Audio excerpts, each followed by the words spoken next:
Well, here we are. It's the 2020 primary election.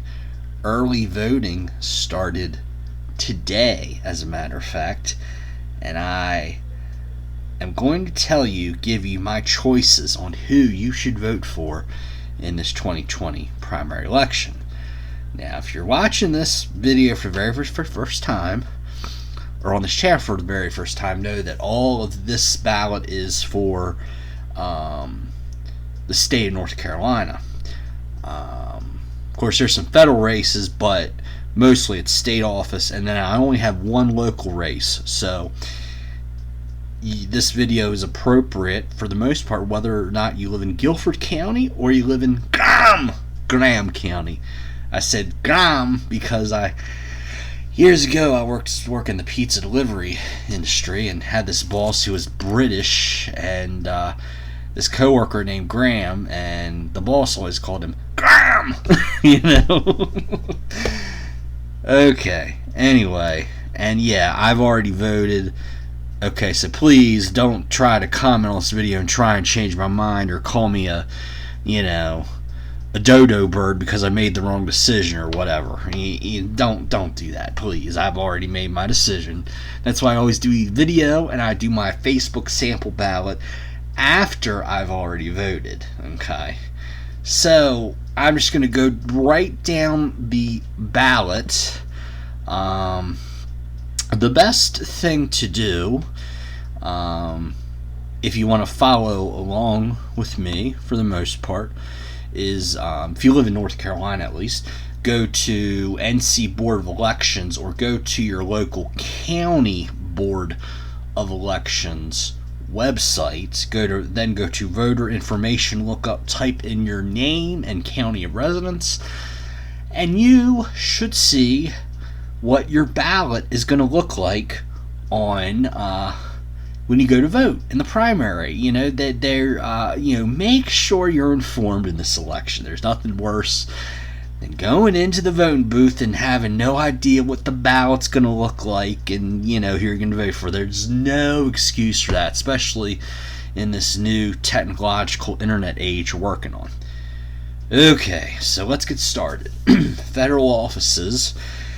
The very first part of the ballot is for president, and I'm not going to waste any more time on this. Just tell you, vote for Donald Trump. Okay, yeah, really, Also on the ballot is Joe Walsh, who withdrew from the race because Donald Trump got 97% of the vote in Iowa. Thank you very much. And then there's old sore loser liberal from Massachusetts, Bill Weld. Now, maybe if you're Mitt Romney, you'd vote for Bill Weld, but for the rest of us Republicans, it has to be Donald Trump. U.S. Senate. Tom Tillis is the incumbent in this race. He's running for his second term, but he's in a primary. He's got three other opponents.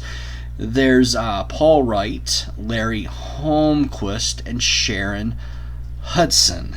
Now, Paul Wright is a guy who actually ran for governor back in 2012 against Pat McCrory. And he's sort of one of these people that is a perennial candidate but never an elected official.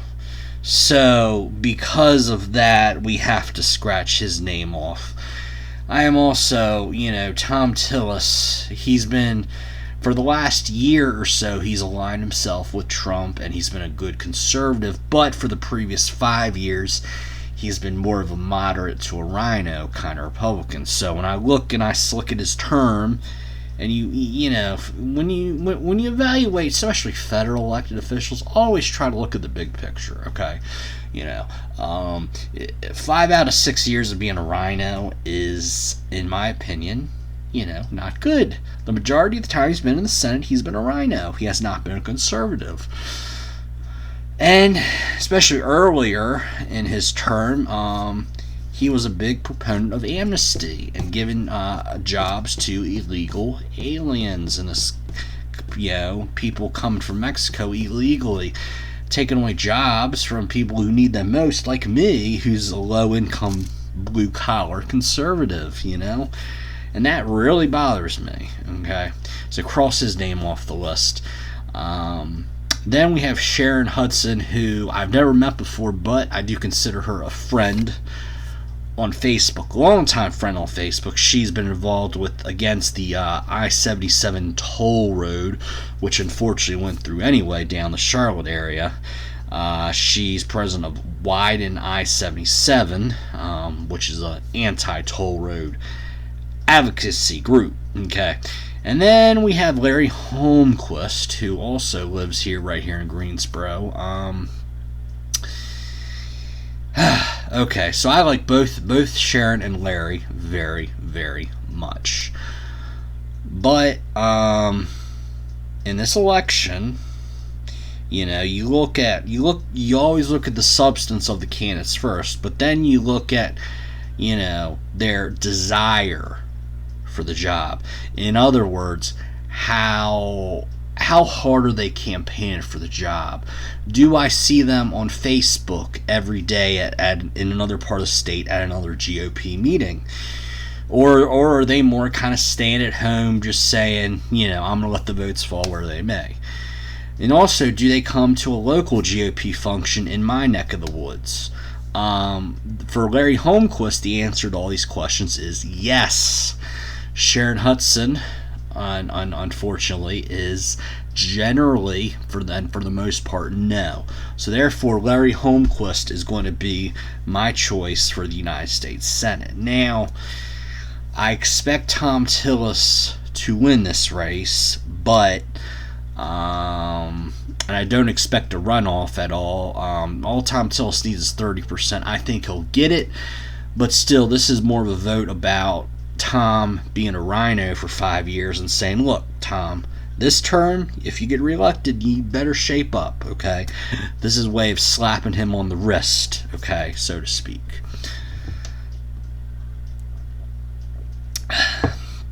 Next, we have U.S. House of Representatives District 6.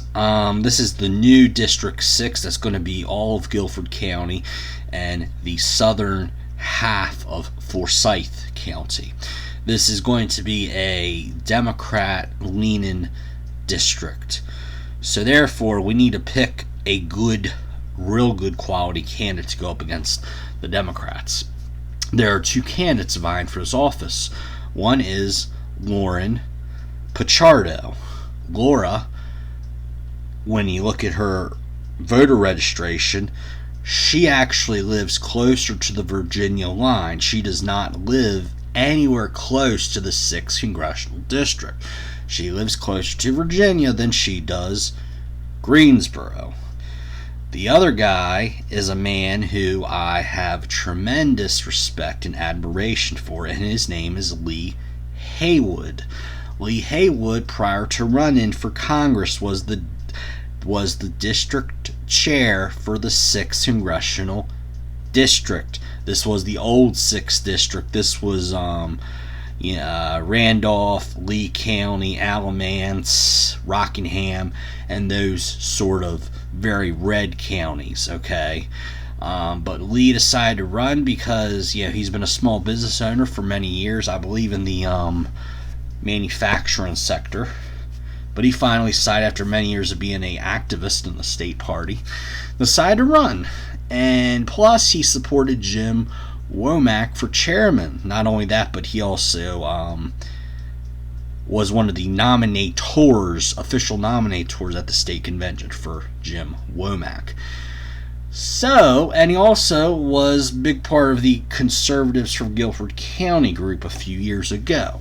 So, you go with Laura Pichardo, who does not even live in the district, who has, to my knowledge, really never even been at a GOP county meeting, let alone been involved with the state party to Lee Haywood's degree. So therefore, our choice is going to be Lee Haywood for Congress. And now we go down to state offices. This is where it really starts to get good, okay, I promise. State offices. Governor Roy Cooper, boo, the Cooper Pooper, is going to be on the ballot as a Democrat. He actually has a primary opponent, but I expect him to win. Roy Cooper is going to be the Democrat incumbent in November, and he's been a do-nothing, decline everything the Republicans have done kind of Democrat, definitely a socialist. So we got to pick somebody who's going to be able to defeat Roy Cooper here. Now you have two choices. You have current Lieutenant Governor Dan Forest, and then you have State Representative Holly Grange. Now this is a race that I really tried my hardest to have an open mind on and treat both candidates with the utmost respect and try to learn as much as I could about either candidate. Most people I know and friends of mine in the state party 4 years ago were already on the Dan Forest for Governor 2020 boat. I myself, I am not a fan of coronations. I like primary elections. I love competition in politics, and really competition in anything is good, right? However, Holly Grange, this election season has been MIA for the most part. She gave a interview for the Talk of the Town radio show with our buddy Henry Hinton over in Greenville before Christmas.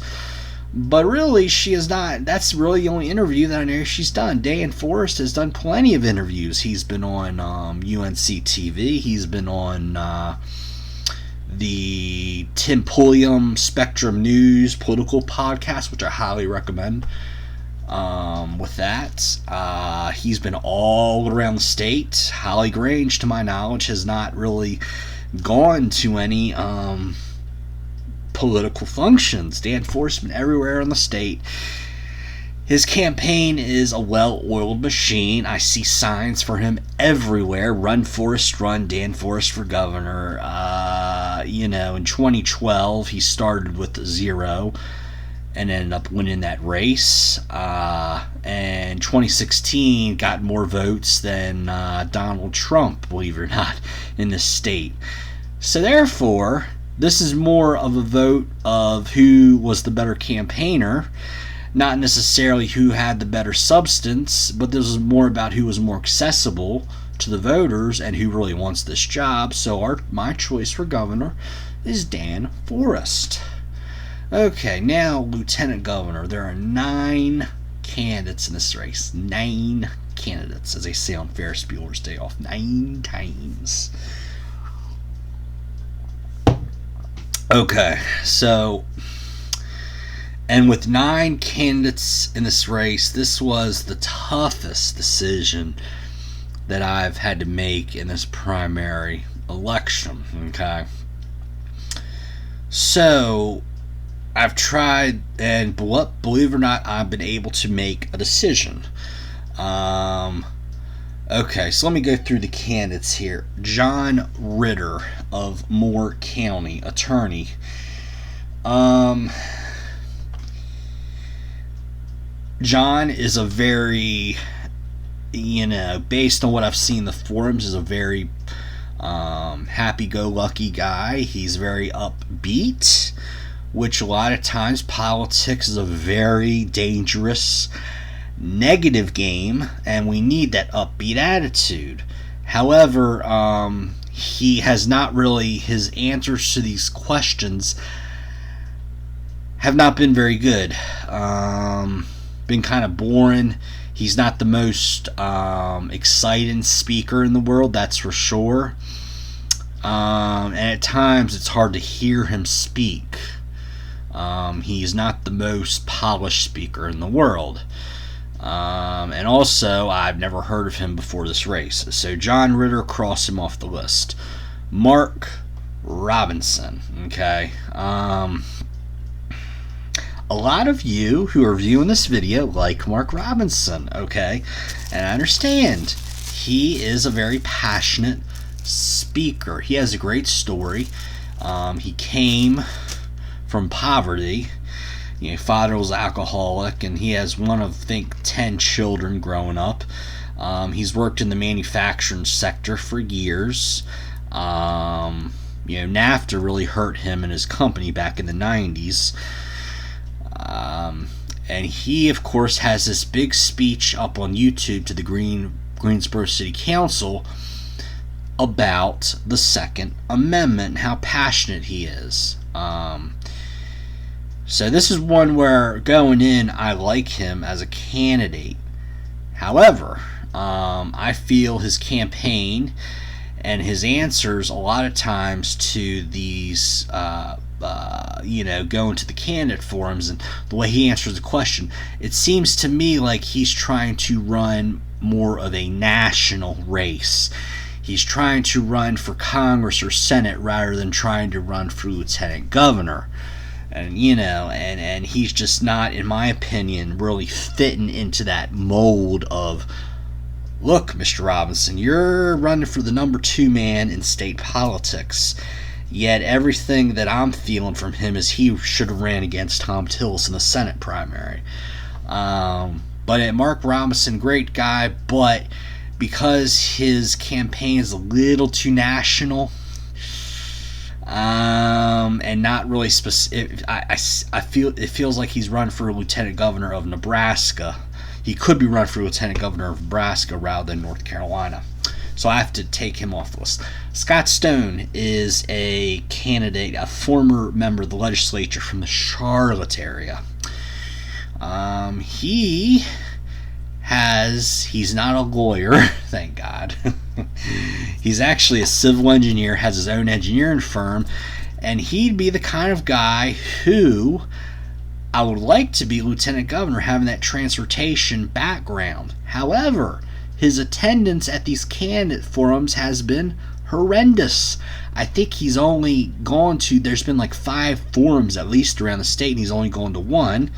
And, 1.5, I'll say. The one he was half-seas at, he was in Gaston County. He comes in, and the forum is like 10 minutes from being over. And he comes in and says, "Oh, hi, everybody, I was at a Right to Life event in Raleigh." Those kind of appearances, honestly, make Scott Stone kind of look like to me, it makes him look like a butthead. Let's put it that way. And again, attendance at these candidate forums not good. He was in the legislature already, so do we need a quote-unquote, person who's already been up to Raleigh? Do we really need Scott Stone in that position? Andy Wells. Andy Wells was somebody who I heavily considered. His attendance at these forums was a little bit better than Scott Stone, but not as good as some of the other candidates. He is a legislature in the state senate from the mountains area. Excuse me.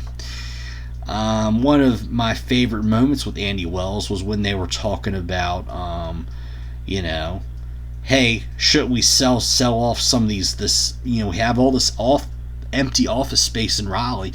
Should we sell some of it out, and you put the proceeds toward the state budget or something? And Governor Cooper said, "No, why don't we look at utility cost instead?" And Andy Wells, he's a very knowledgeable man. Been around a long time, but a lot of good experience. Has a website where he actually has a run-in blog on state political issues. His last debate last Saturday in Charlotte, though, he was not, his a little bland with his answers, and he was, I was having trouble hearing him. He was kind of not as, his speech and his cadence was not as good as it could have been. So, and plus I hate when people do what he did on Saturday. He beat his chest about, I have all this money. It's going to take all money it's going to take so much money to elect Dan Forrest. Dan Forrest, he's down like by $8 million, Roy Cooper and fundraise. And I'm like, listen, look, Mr. Wells, money is important in politics, but it ain't the end-all be-all, okay? Really, what wins elections more often so than money is grassroots, going door to door, making phone calls, and just going out there and, walking neighborhoods. That's when elections. Okay. Then we have Buddy Bengal, a restaurateur slash business owner slash former baseball player from New Bern. I automatically like Buddy because he's a fairly young guy. He's just a few years older than me. He also going to bring a fresh business perspective to Raleigh. He also owns a minor league baseball team, the Morehead City Marlins. So he's got that outsider sort of thing. But once again, his answers to the debate kind of questions were a little bland, not very detailed, and were just more,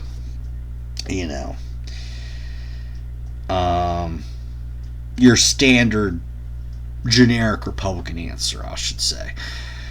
Renee Elmers. I've talked about Renee Elmers a lot on previous videos, so I'm not going to really go into detail, but I think we all know that Renee Elmers ran for Congress back in 2010 and won, and she ran on really good intentions, and she ran as a Tea Party candidate. But just a couple months after being in Washington, she went into an establishment mode. And now she's trying to hope that you're stupid and that you have amnesia and you can forget about her disastrous tenure as a congresswoman. So, I would not vote for Renee Elmers. And I wonder why she decided to leave behind a great paying job down in Atlanta working for the Trump administration in the health and human services sector. I just, come back here and a lot of people, including me, just don't much care for her. I'm sure she's a great person, but as a candidate, she is sorely, very misunderstood. And I'll say that. Greg Gephardt. Greg, to me, seems like the establishment choice, the establishment candidate in this race. He's been, to my knowledge, getting a lot of money from the legislature in Raleigh for his race. I will say, though, he's running a fairly good campaign. It's a very basic campaign. He's running on veterans, vocational trades, and voter ID. Yet, the only thing that really resonates with me is voter ID. I am not a military veteran, and I am more of a 4-year college guy than a quote-unquote person who can actually be capable of doing a vocational trade. He really has not talked about any economic issues. That's a hot button for me. He also has, Mark Robinson and a lot of other candidates have driven around the state, but he's taken a helicopter around the state, and I'm like, he seems to have that establishment country club image, okay? So, and he's just kind of been bland. He's all, he's taken the establishment Republican route of graduate from, getting out of the military, graduating college, and then going immediately to Raleigh to work in the legislature. To me, I want someone with a fresh perspective. Then we have Mark Johnson, who is the current state superintendent, yet for some reason, only after one term, wants to run for lieutenant governor. And this is not necessarily my opinion, but my sources tell me that he has been telling people in his record as a state superintendent, that it was him who did all this good things for education and not necessarily the legislature. It's taking false credit. I will say he's been, some of his answers to the questions, he's a very passionate speaker, which is a good thing. His answers to some of the questions have been very good. However, though, in politics, you have to really differentiate between what you want to hear and what you need to hear.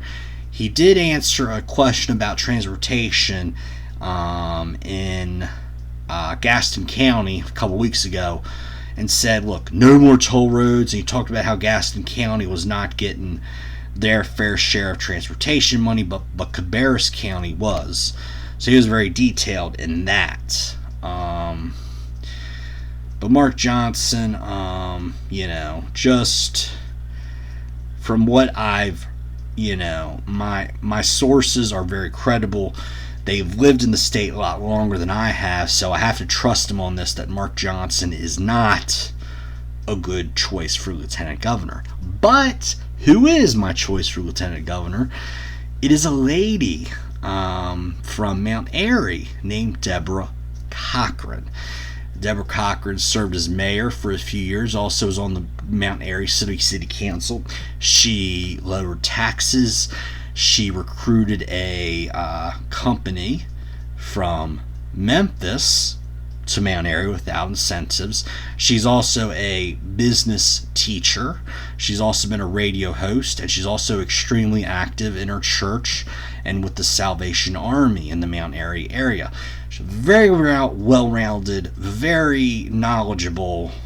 She'd bring a really good, fresh perspective to Raleigh. And she's kind of cute too, but shh, don't tell her I said that, please, okay? Oh, shush, she's not that much older than I am. Give it a break. But yeah, Deborah Cochran is my choice for lieutenant governor.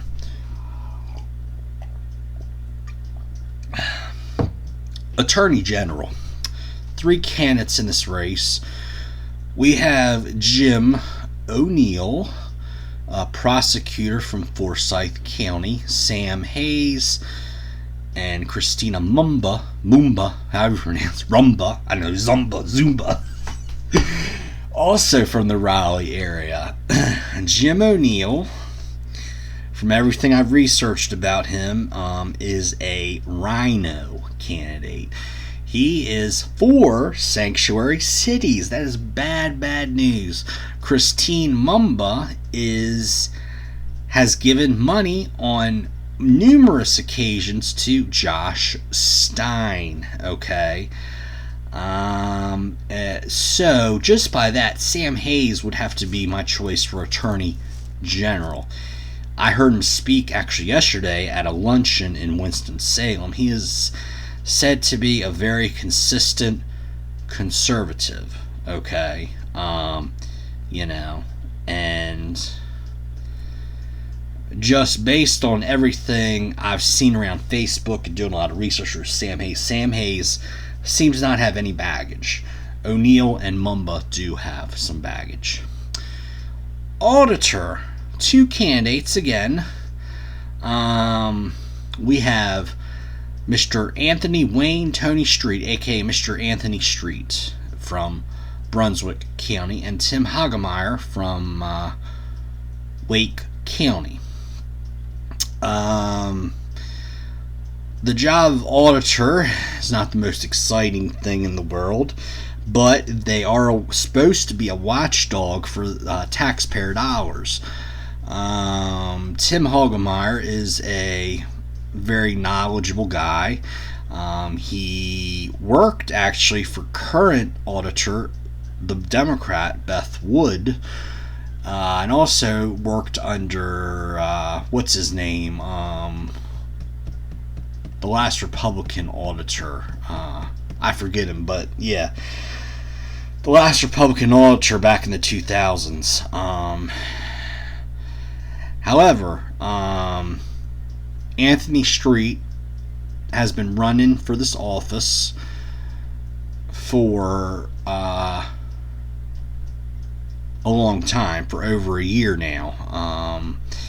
And he's been everywhere around the state. Remember, he lives in Brunswick County, okay? So, just getting to Raleigh is like at least a 2-hour drive. Getting to Charlotte's like almost a 4-hour drive for him. So he's been driving all over the state.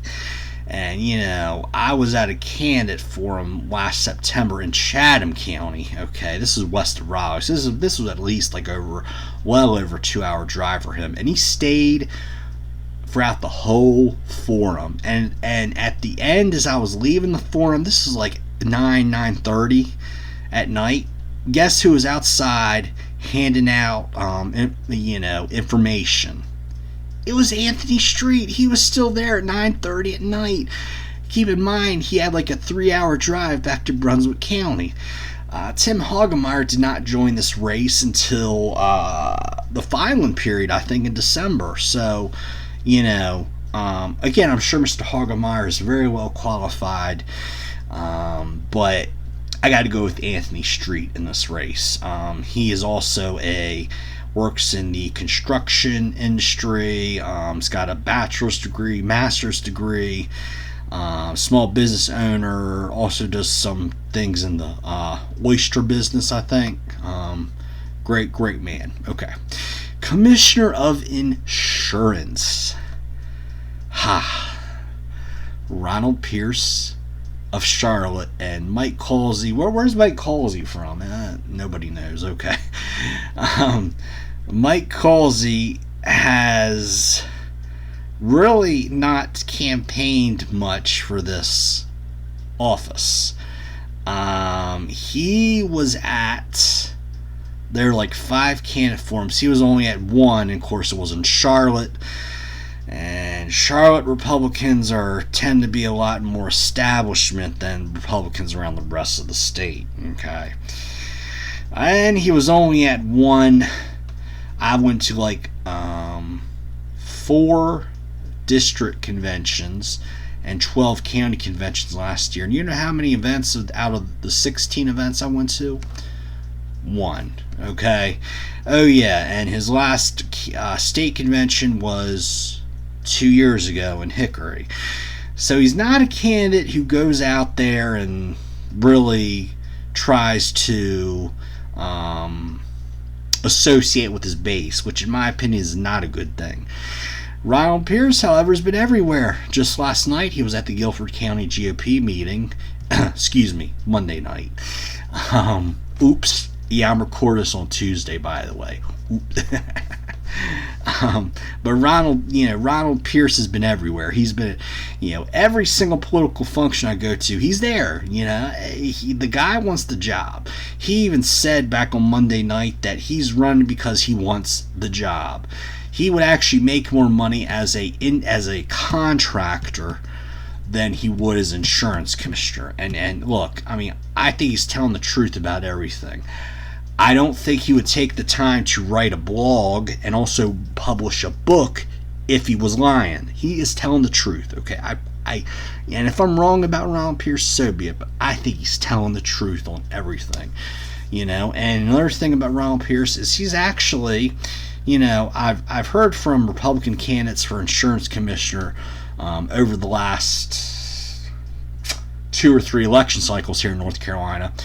Oh, homeowners insurance is going up. Homeowners insurance, it's so bad. But excuse me, Mr. Causey and whoever ran for commissioner of insurance back in 2012. Excuse me, but I'm not a homeowner. Someday I probably will be, but I'm not yet.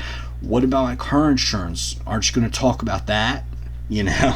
Ronald Pierce, he says, what? Car insurance companies should not base your rates on your credit score, and I completely agree with that.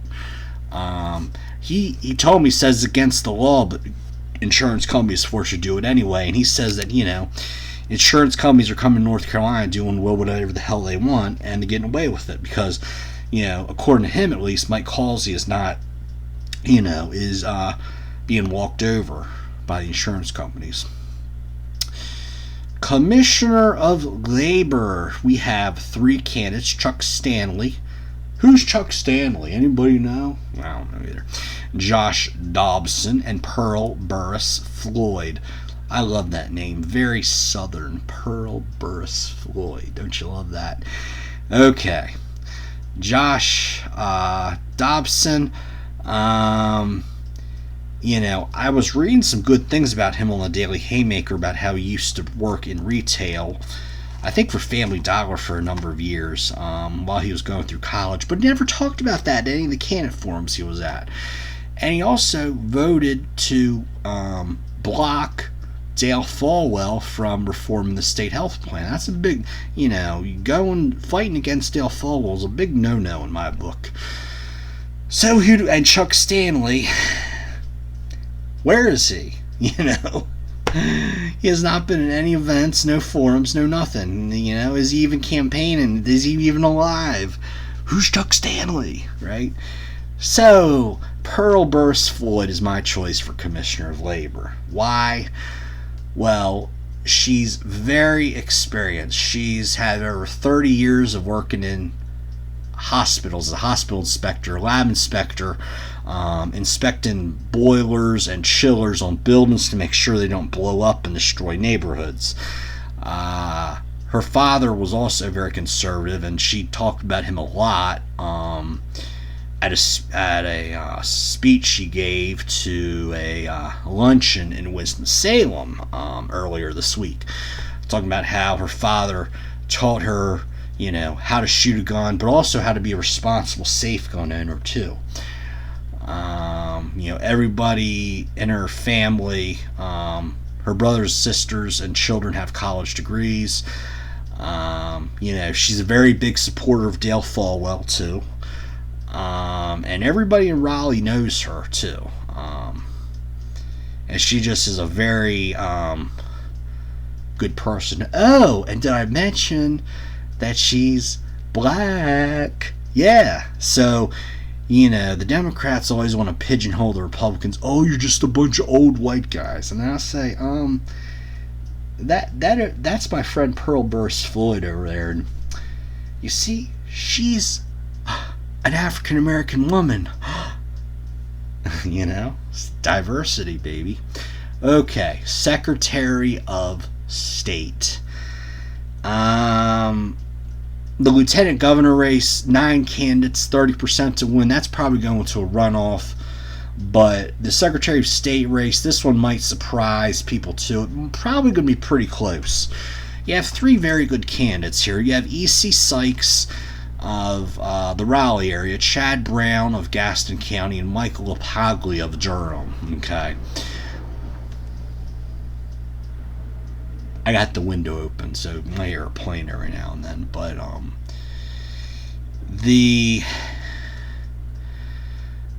E.C. Sykes. He's been endorsed by 2 people who I love. I absolutely love Dr. James Dobson, and I adore Ted Cruz. Okay. E.C. Sykes is definitely running as a social conservative. I think that's a very good thing. However, his answers to some questions in candidate forums have been a little bit generic.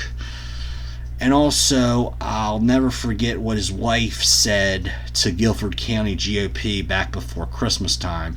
She talked about, money's the end-all be-all in politics, or something like that. And I'm like, excuse me, your husband worked for Ted Cruz, who, if I'm not mistaken, was outspent like 10-1 when he was running for Senate back in 2012 for the first time in Texas against the Lieutenant Governor David Dewhurst.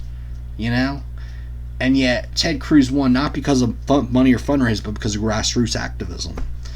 So that kind of rubbed me the wrong way.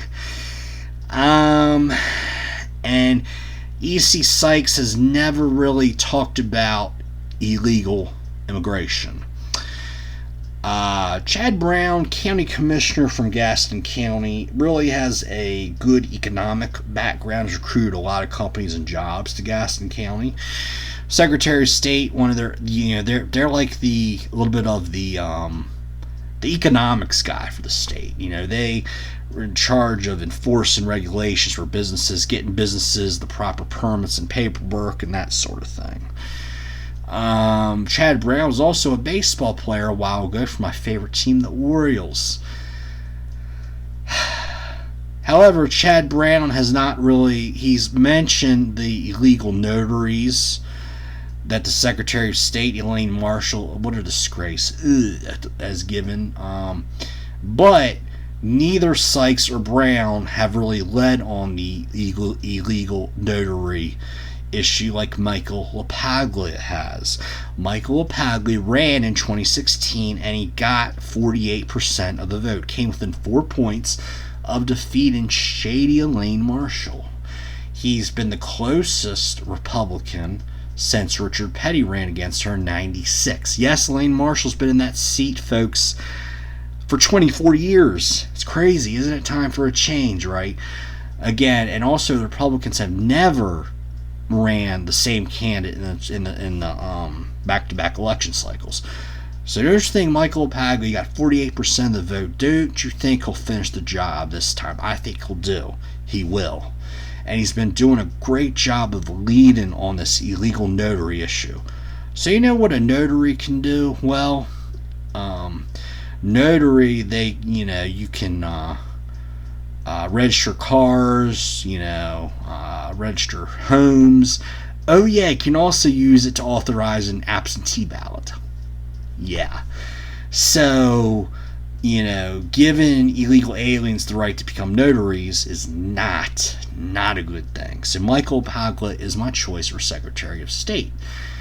Then our final state race is Superintendent of Public Instruction between Catherine Truitt and Representative Catherine Truitt of the Raleigh area and Representative Craig Horn of Union County. Now, Craig Horn has been in the legislature a very long time.